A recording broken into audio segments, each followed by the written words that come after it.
James, I don't really know how to start this one. Cards host Boston College coming off of a massive Miami victory. And the Cards win 38-24. They do not cover the spread. And it was rough getting there. 14 points looks like a lot. You could have won that game by 35 points if you just came with your head on your shoulders. I completely agree. It was a weird game throughout. It's one of those games where you consistently, that you can tell just by the flow of the game, you're the more athletic, you're the more talented team. It just kind of felt like you kept shooting yourself in the foot and allowing Boston College to hang around.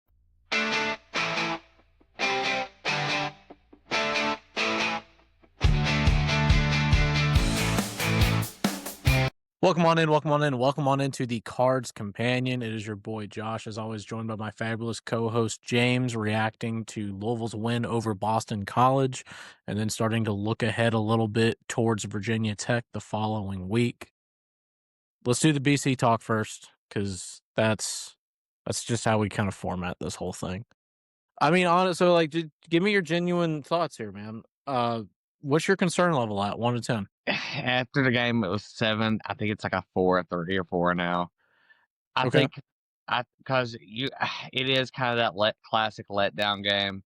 Going into it after top 5 wins, Jeff Brom was 0-4, so you kind of expected to play down a little bit. So you kind of expected to come out flat a little bit off that big win last week. I want to give a lot of credit to our passing defense outside of the tight ends. We were able to lock down their wide receivers at Boston College pretty well throughout the game. Struggled a little bit on the run defense. A lot of missed tackles specifically in that first quarter. Shout out to K'Wan Brown. I don't want to not give him his props. He had a great game last night. Isaac Brown went for over 200 yards. The running offense is starting to kick in.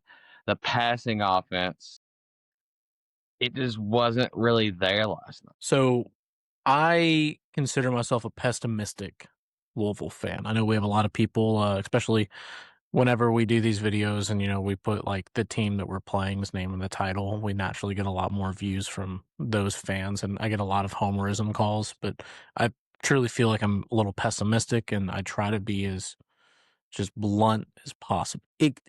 I don't understand what's going on with this football team anymore.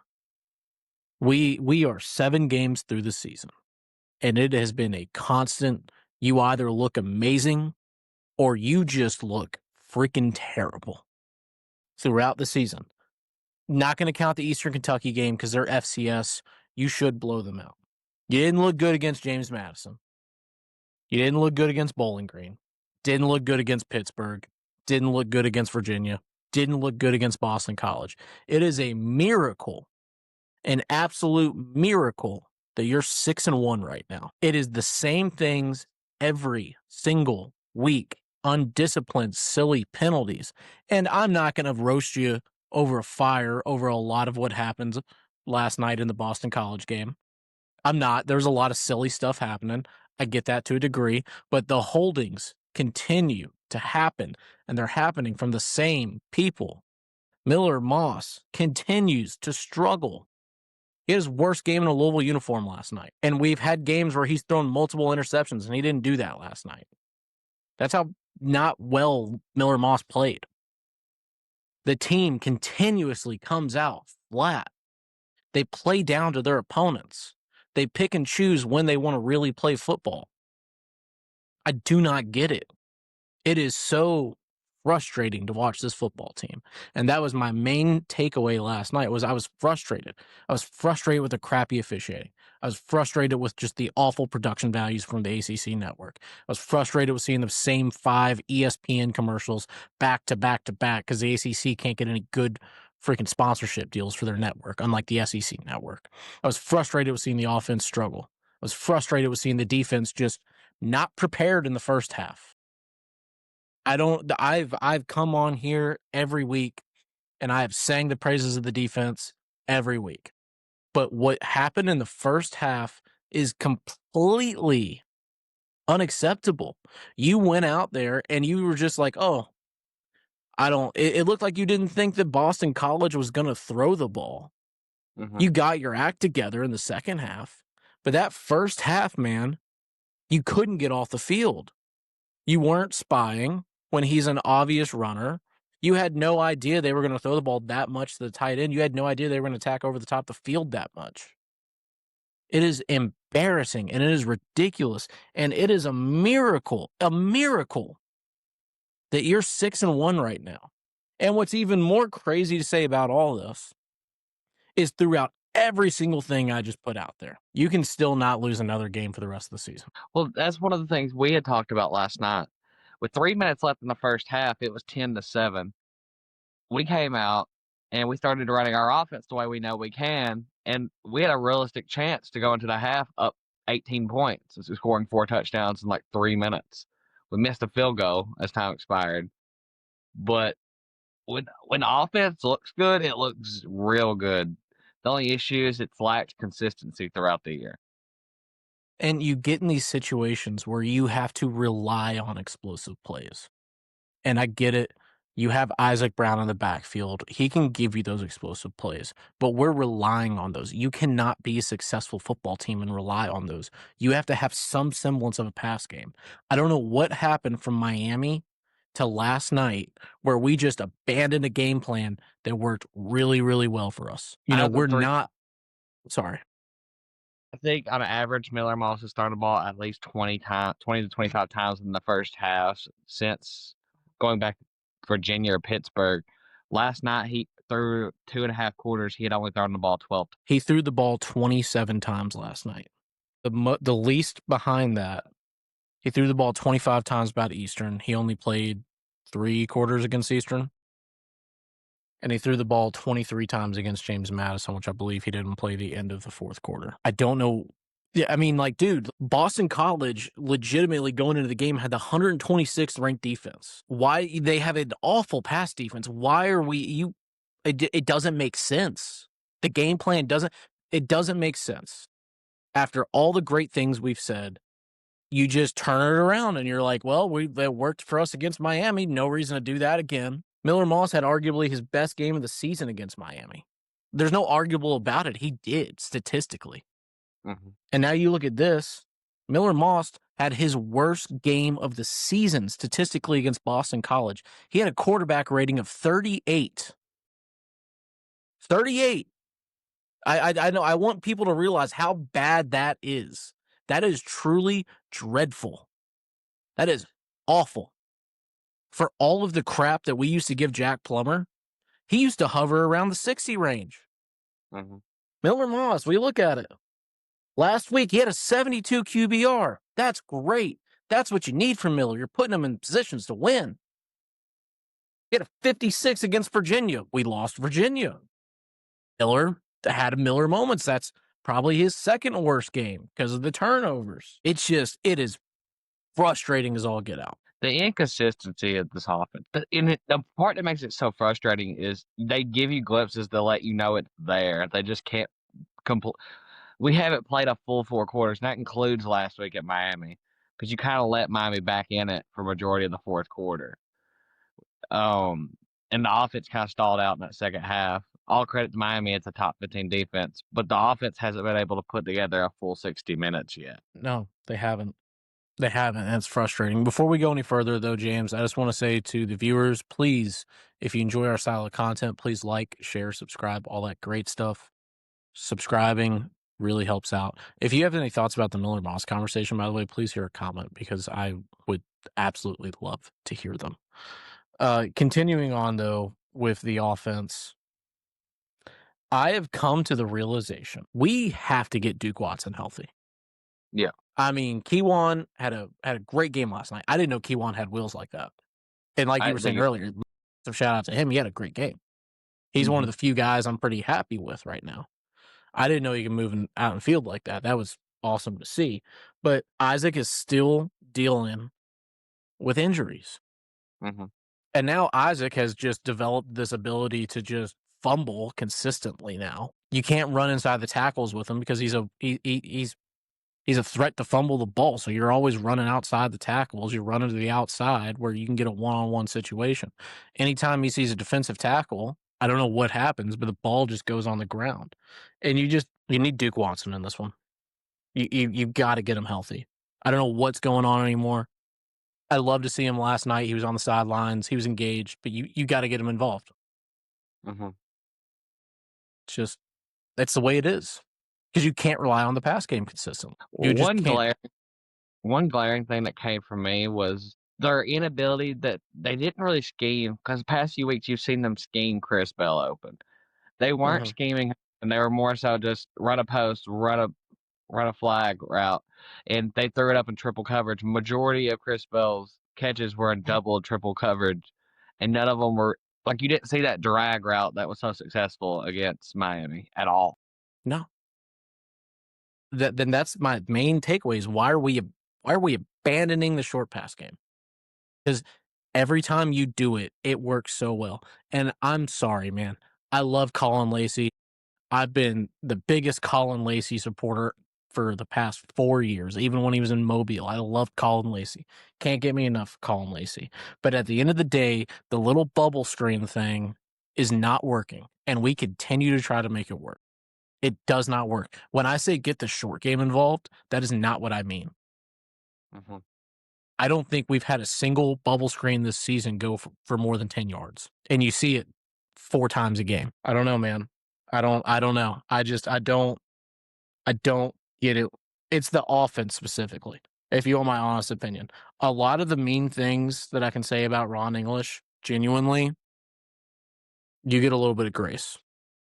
You do. Well, here's my thing. I'm not gonna be I'm not very frustrated with the defense. It's kind of unfair from the offensive staff to expect the defense to hold up, and they did. They held up pretty well, only allowing 10 points in that first half. Whenever they were the time of possession, at one point there was 38 plays to 10. Boston College offense to our offense. You can't expect a defense to have to play 50 snaps in a half and not allow. Yes, but at the same time, Louisville's defense had more than enough opportunities there to get off the field on third downs. I At agree. one point in the first half, Boston College was 5 for 7 for first down or for third downs. And that's just it's unacceptable. It's And that reminded completely me a lot of that. unacceptable. That reminded me a lot of that Virginia game when we just couldn't get off the field on third down. You know what I was thinking of the first half? The whole time I'm watching it, I'm saying, "Dang, we did this to Miami. We did this exact same thing to Miami, and now it's happening to us, and we're not identifying it." So I don't know, and and again, credit to Ron. Credit to Ron English, man. He makes his halftime adjustments. Defense looks marketably better. Granted, they gave up 4 more points in the second half, but they got the big stops when they needed to get them. And I give you credit. You start throwing more pressure second half. You start forcing more turnovers because you're throwing a little more exotic coverage packages. I wish you would have done that first half. If you did in the first half, they probably only score 14 points, maybe 10. Okay, it's time to go on a little rant, Josh. Please, I've been ranting. You do your thing, brother. We have to find a clear definition of what targeting is. The Come. fact that from week on a week to week basis it changes.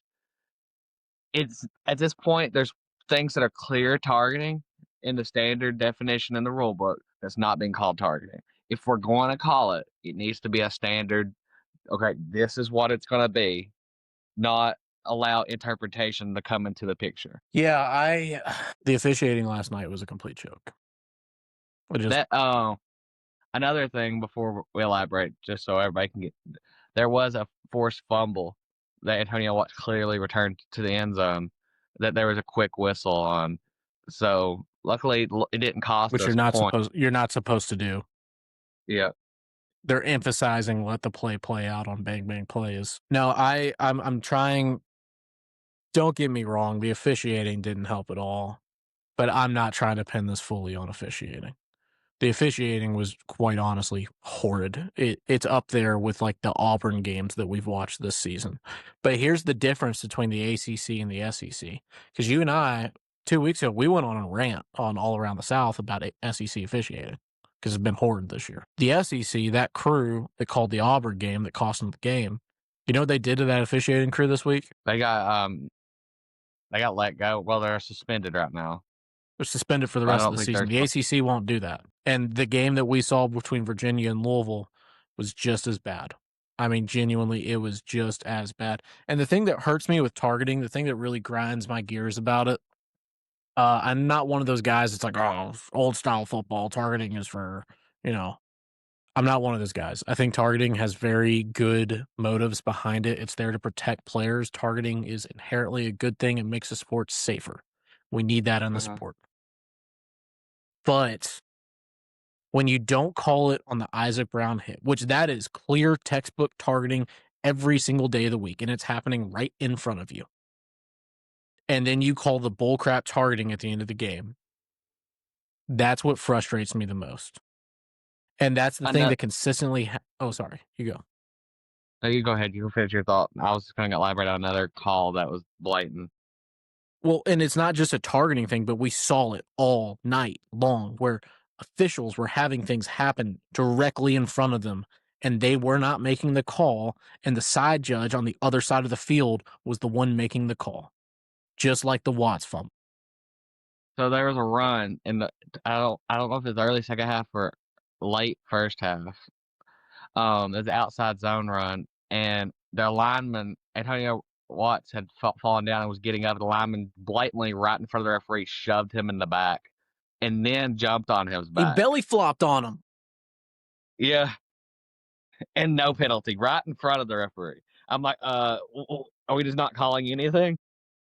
Well, and so here's the thing with officiating that we often talk about. We're talking about bad officiating right now. But truly, what Mhm. is awful officiating is when you let the game get out of control. The officials' number one job there is player safety and don't let the game get out of control. I know people get really upset with some of these personal fouls for taunting and, you know, that kind of stuff, the extracurricular activity, but you cannot be lenient on that stuff. Because what happened in the Louisville game last night? You had guys fighting going into halftime because you've been lenient with it all night.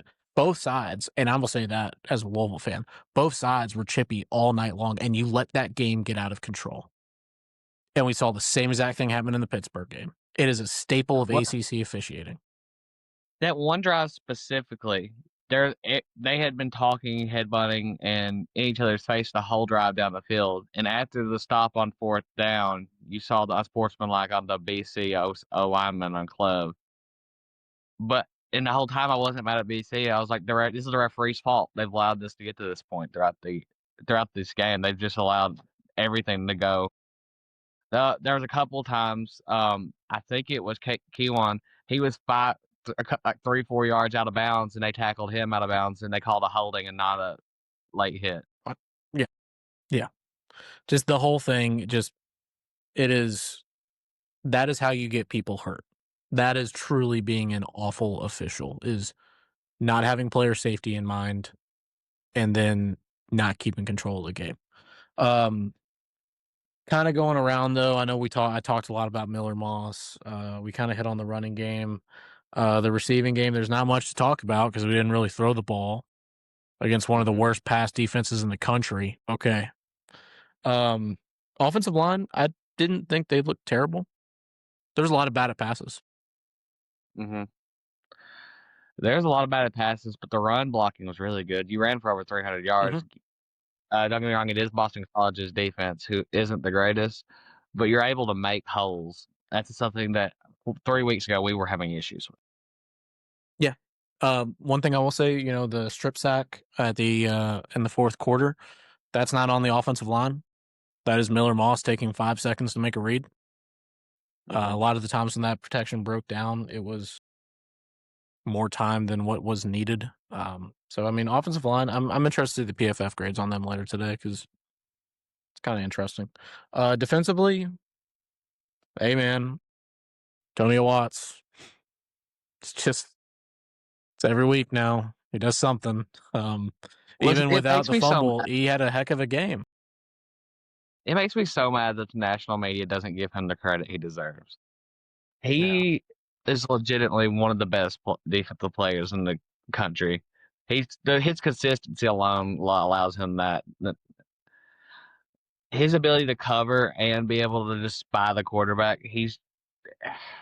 I don't know where this defense is if you take Watts off of it. Yeah.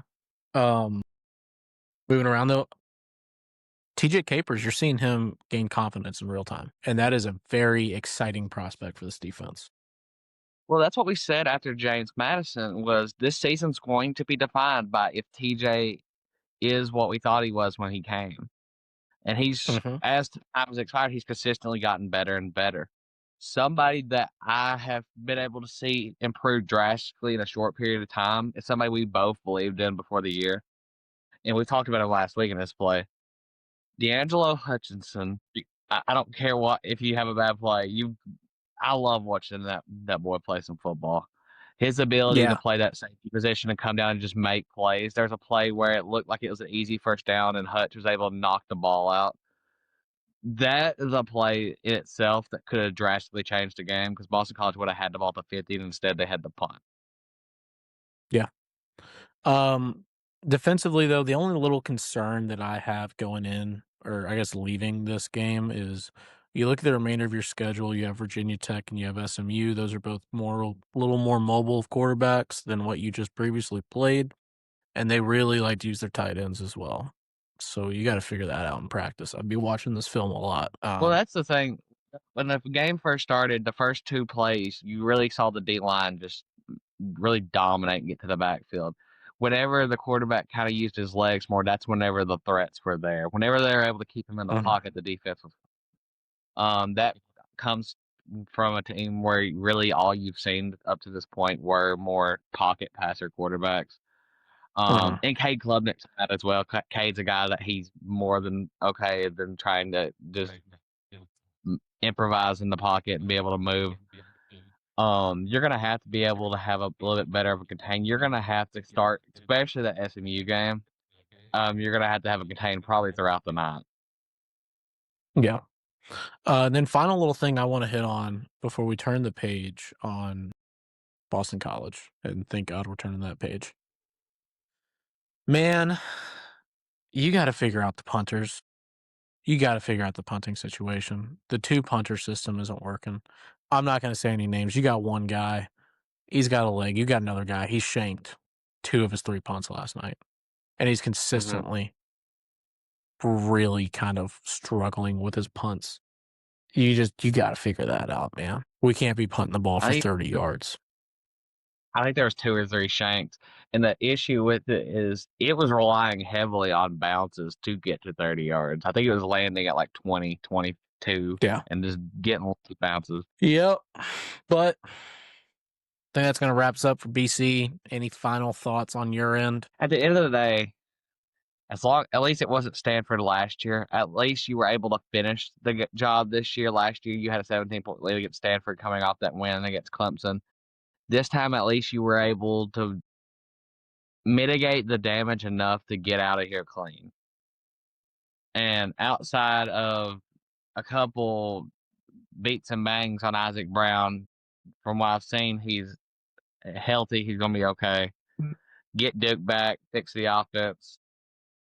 Hopefully, Duke's back before Clemson, and you're able to be able to full go. Get the passing game involved in future weeks. This offense is better when you have that short passing game going, and you allow the defenses to kind of get out of having 9 in the box. Yeah, I did a lot of moaning and groaning there about Boston College, but at the end of the day, you won that game by 14 points. Um, you're going to be probably 16th in the country, is what I would guess, in a few hours here when the AP poll comes out.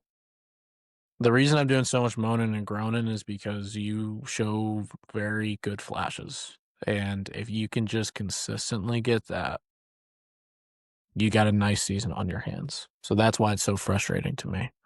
Um, so anyway, but Another moving thing on. I'd like to Oh, add, yes. your chances of making the ACC went up to, I think it's over 20% now and we'll speak Talk, on this more in the other check show out the other show. because there's a team that was a little ahead of us in the rankings that lost the game they should Yeah. not have lost.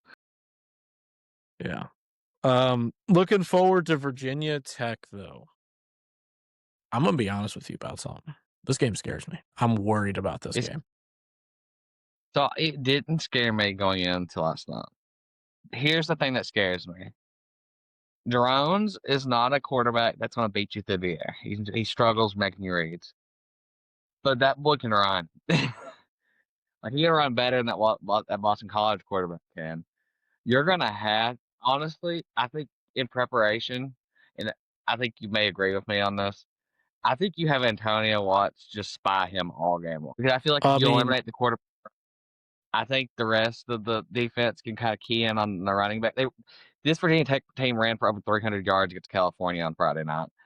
that's why honestly, This is a I think he team would spy fire. Quinn. Yeah, but you're definitely gonna have to have a spy because they're gonna run a lot of read option Uh, on you.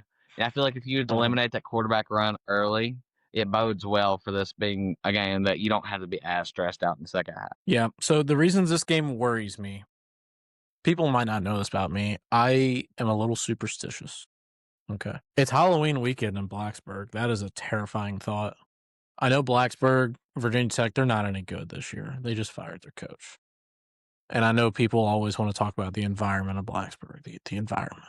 And I mean, it's cool for 5 minutes before kickoff, and then they're kind of a non factor consistently in the past 10 years. This game's on the CW, baby. I got some stats for you about the CW broadcasting football games. Weird things happen on the CW. We've seen weird things happen to Louisville on the CW. As of last night, underdogs on the CW are 8 of 13 against the spread and 6 of 13 outright. 30 of 47 against the spread and 19 of 47 all time. That is a scary stat for me. I believe the line already opened at Louisville 12.5. Does that sound right? I think so. That terrifies me for multiple reasons. Virginia Tech, they just had the big emotional win over Cal. They won a game they shouldn't have. They won it in overtime. The coach was crying when he was getting interviewed by ESPN. Beautiful sight. That's why we love football. This is a team that is re-energized, and we've talked about this a lot on the other show. Virginia Tech looks re-energized after the firing of Brett Pry.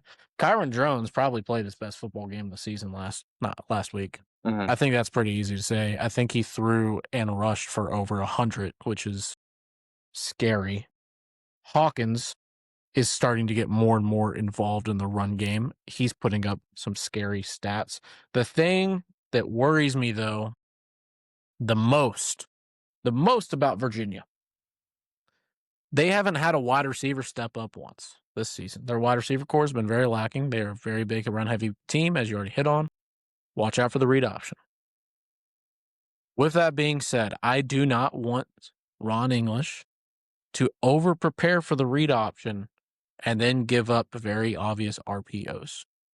Getting that read option confused for an RPO and then have some random, no offense, white receiver that maybe has 200 yards all season have a 100-yard game against us. Because that Mm-hmm. just happened last week with the tight end play. That's a concern for me too. This Virginia Tech team, it's a weird team. It kind of goes with the running game though. But the thing about it is they do love to like sprint in those RPO plays specifically to their wide receivers on the outside. And I think you're gonna need Jabari Mack, Rodney Johnson, and Holloway to be able to really maintain their spot and be able to prevent those back shoulder throws. And they're gonna have to be able to get Drones on the move and not allow him to set his feet. They will. They will. They will. Offensively, hey man, Virginia Tech, their defense, this ain't even me being a hater, it's not very good. You know, it's not Boston College bad, which you struggled against, but it's not very good. It's honestly worse than Pittsburgh's, in my opinion. But Pittsburgh has a fairly decent defense. Offensively, you got to figure out your rhythm here. It's as simple as that. You got to figure out what works for Miller Moss because at this point in the season, brother, you're more than halfway through the regular season. We know you're limited now. That ain't even me crap talking you. It is what you've shown. So find a game plan that works for Miller Moss, which I think we all agree on is the Miami game plan. Yeah. Because, hey, what did they do last week against BC? What did they start incorporating again that we didn't see once against Miami? These long developing play action plays, those came back. Those have to go away. They just do. For a multitude of reasons, they don't work. Partially offensive line, partially Miller Moss. They don't work. Get rid of them. Don't try to force it. Don't try to force a square peg in a round hole because that's what you're trying to do. Get back to what you did against Miami. You can do it well. We've seen it. Mm-hmm. So just keep doing it. This is a game I would be doing jumping jacks if an injury report comes out on Wednesday that says that Duke Watson has been upgraded to questionable. I would be doing jumping jacks. I'd be doing cartwheels. If you're in the Discord, I'd be jumping in the pool because you need it. You need it, man. Speaking of which, if Isaac you're still not in the doesn't look 100% healthy. Speaking of which, if you're not in the Discord, what are you even doing? I know. You're missing out. There's a lot of fun stuff going on in there. Let me tell you what. But yeah, man, I don't think Isaac is still 100% healthy, if you want my honest opinion. And that's the scary part, 'cause he ran for over 200 yards. Yeah. Yeah. I just think if you get Duke Watson, and like I said, Keywan stepped up to the plate. That isn't even me trying to throw shade at Keywan. He stepped up. Everyone that's had to step up in that role has stepped up. Get Duke Watson healthy and just incorporate the small game stuff. And I think you have a fine offense. You have an offense capable of winning your next 5 games, which that's the goal. That is 100% the goal right now. But anything else you want to add about Virginia Tech? No, I think we've touched on everything. They're a team that's been steadily improving. They're revitalized. They're trying to win for the interim guy right now. Their offense is very run heavy. Their defense, I'm just gonna be honest, is not very good. California didn't really play well. There's a lot of freshman errors you saw out of JSK or JKS, and it's a game you should win comfortably. It's a but it's on the road, so it's a game that you can't start slow. And I'm hoping the game starts similar to what you saw versus Miami, not how we started against Pittsburgh. Because if you give yourself a 17-0 hole in Virginia Tech on Halloween weekend, that crowd's going to be hard to come back. Well, speaking of that And the crowd, what do you running think the game's get-in price is right now? Huh? Speaking of the crowd and that great Virginia Tech Blacksburg environment, what do you think the get-in price is right now? 50. It would cost you less money to eat than to get a Big Mac at McDonald's to get into that football game. It's $6.50 as a get-in price. That's insane. Yes. You move on to predictions. We can get into we'll get into predictions. Before we do, as of now on Sunday, Cards are a 12.5-point favorite. The line just opened. ESPN FPI has Louisville with a 73.6% chance to win. That is their second highest FPI for the remainder of the season, by the way. James, you go first. As always, give me offensive player of the game, defensive player of the game, and final score prediction. So I'm going to be basic. I'm going to say Chris Bell. I think this is a team that struggles against bigger receivers. And the difference between some of the receivers they've played so far is Chris Bell's a combination of speed and power. So I think this is a game where he could exceed his career high in receiving yards and go for over 200 if he's implemented properly in the game plan. I think Clev Lubin's going to have a big night. I think he's been kind of stifled, and he had a couple of plays took from him via some referee calls. I think he's able to get a couple sacks here and really change the game. He had a big play this past week, the pass deflection that Jordan Gerard was able to get a pick on. Shout out Jordan. I think Louisville wins this game 31-13. I just feel as if the game they know from this past week, hopefully, that the quarterback runs a threat and they need to focus on it. And I just don't think Virginia Tech has the receivers to be able to beat the secondary. And I feel like TJ Capers in the pass game is very underrated and being able to cover the middle of the field while Quinn runs that spy. I like it. I hope that happens. Personally, offensively, my player of the game, I'm also going to be basic. I'm going to say Isaac Brown. Hey, man, this is not a very good run defense. This is a defense you should kind of feast on, do the same thing you just did. And I think he has another nice little game. I would love to pick Miller Moss or Colin Lacey or Chris Bell or any of those guys. But I just don't trust what we're doing on offense. I don't trust us week to week right now with the game plan. New name for me. I've never picked this name. I'm excited about this one. I'm going with TJ Capers. I think TJ Capers has himself a nice little game. Like I mentioned earlier in the show, he's building up his confidence. He's playing closer on the line of scrimmage, and he's starting to become a factor, a real factor in Louisville's run defense. I think he could be a massive player in this game. He could get in a couple one-on-one situations in a read option, and he can just blow up drones. Because, I mean, he's got about 75 pounds on him. So I really like TJ Capers in this game. If I had a backup pick, by the way, I'd be going TJ Quinn. We really like the Yeah. TJs.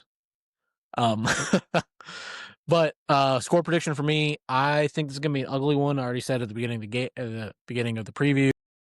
I don't really. This game just weirds me out. It weirds me out from all get up. Louisville's been awful against the spread all season. I think the Cards win. No chance they cover 12.5 in this game, in my opinion. I'm going to take Louisville. Give me a 28-21. And then Louisville returns home, and the hard part of the season begins. You're in the last stretch. No more buys. Yep, no more buys. You got it. Hey, man, you got a chance to compete for a college football playoff spot. You do. You genuinely do. You got to take care of business these last 5 games, though. And just looking at this list right now, you're going to be favored by the betting odds in every single one of those games. And FPI has you above 50% in every single one of those games right now as well. So it's on you now. It's on you to figure it out. But as always, that's going to wrap us up for this week. Please continue to tune in to the channel. If you're watching this long, go ahead and subscribe for me. If you're watching 40 minutes into this, I know you like this. Go ahead, drop a subscribe. Please like, share, comment, all of that good stuff. Check out our other shows on the channel. We have All Around the South, a great show featuring SEC and ACC football every single week of the year because football is a 247 sport in these parts, brother. Other than that, James, thank you as always. Rough week, bounce back, fun game coming up. Go Cards, baby. Survive and advance. Go Cards.